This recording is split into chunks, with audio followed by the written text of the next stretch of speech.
سلام دوستان عزیزم.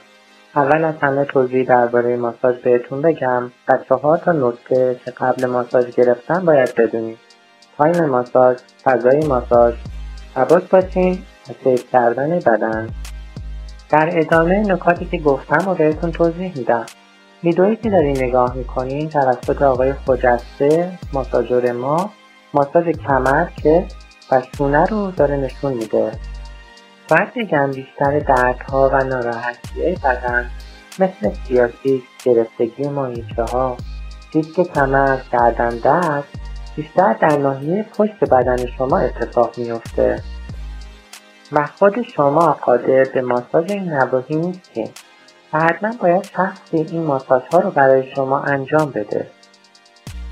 تمرینات سنگین ورزشی یا گرم نکردن قبل از ورزش و کشیدگی عضله‌ها از شایع‌ترین دلایلی که منجر به گرفتگی عضلات بدن میشه.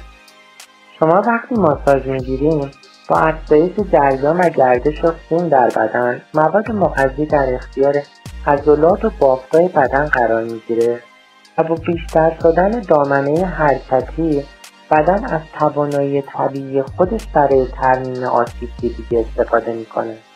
پس باید بگم ماساژ علاوه بر محدود کردن مشکلات جسمانی و رفع درد که برای شما ممکنه در طول زندگی به وجود بیاد، استرس و اضطراب شما هم کنترل میکنه. خب حالا قبل از ماساژ واسه اینکه یه تجربه زیبا از ماساژ رو داشته باشیم چه شرایطی لازمه؟ 1. تایم ماساژ رو باید موقعی انتخاب کنیم که درگیری ذهنی کمتری داریم. خیلی ها پیشنهاد میدن که شب بهترین زمان برای ماساژ گرفتنه، ولی من میگم هر شخصی به ماساژ واکنش متفاوتی نشون میده. همونطور که ساعت خواب همه با هم فرق میکنه، ساعت ماساژ هم بستگی به خودتون داره. 2.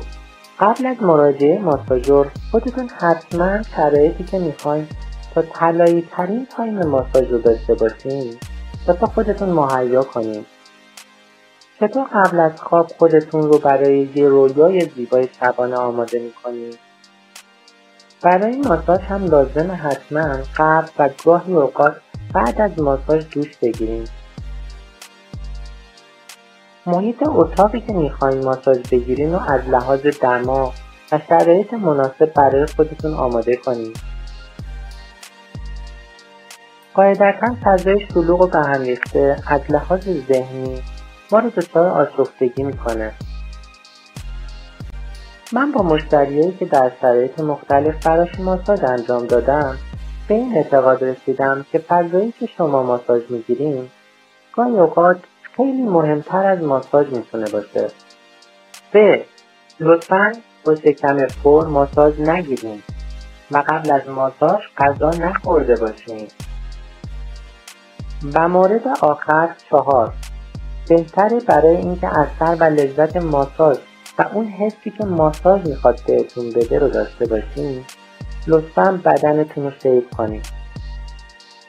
اینطوری ماساژور بهتر میتونه تکنیک ها رو بدنتون انجام بده. افرادی که بدنشون از یه حد بیشتری مو داره، ماساژور مجبور میشه با حوله ماساژ بده و شما دیگه اون تجربه ماساژ با روغن رو نمیتونید داشته باشید. اگر هم حجم موهای بدنتون کمه، میشه با استفاده از روغن بیشتر ماساژور ماساژ رو براتون انجام بده. اما این رو هم باید در نظر بگیریم که ممکنه بعد از ماساژ نواحی رویش موها کمی احساس سوزش داشته باشیم که طبیعیه. پس من خواهش میکنم برای اینکه تکنیک هایی که روی بدنتون اجرا میشه رو کاملا حس کنین و لذت کافی رو ببرین، حتما شیو کامل داشته باشین. یه نکته ای رو لازمه بهتون بگم. فعلا ما قبل از 24 ساعت نمیتونیم رزرو شما رو تو وبسایت ماساژ فول بادی ثبت کنیم. پس خواهش میکنم حتما یه روز قبل رزرو خودتون رو انجام بدین. اگر هم موفق نشدین یا به هر دلیل سایت با مشکل مواجه بود، بنده آقای فاروچی با شماره 0930 744 9009 در خدمتتون هستم. فقط کافیه پیامک بدین، در اسرع وقت خودم باهاتون تماس میگیرم و روز و ساعتی که مد نظرتون هست رو براتون ثبت میکنم. لطفاً از ارسال موضوعات پرحاشیه و غیر مرتبط با ماساژ لطف کنین خودداری کنین. به هر حال ما تلاش میکنیم تا جایی که ممکنه رزرو ماساژ رو براتون راحت تر کنیم. به زودی پکیج هایی رو براتون آماده میکنیم که نیاز نباشه شما در هر نوبت رزرو انجام بدین و با انتخاب پکیج مناسب خودتون ماساژور طبق برنامه شما مراجعه و ماساژ رو براتون انجام میده. ما همه تلاشمون اینه که شما رو 1 ساعت 2 ساعت از اون حال و هوای بد، از اون شرایط استرس و هیجانات ناشی از زندگی روزمره جدا کنیم.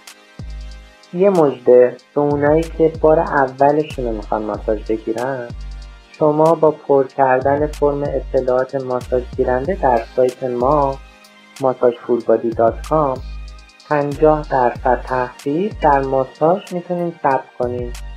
این هم هدیه ما برای اولین تجربه ماساژ شما. امیدوارم هر جا که هستین سالم و سلامت باشین.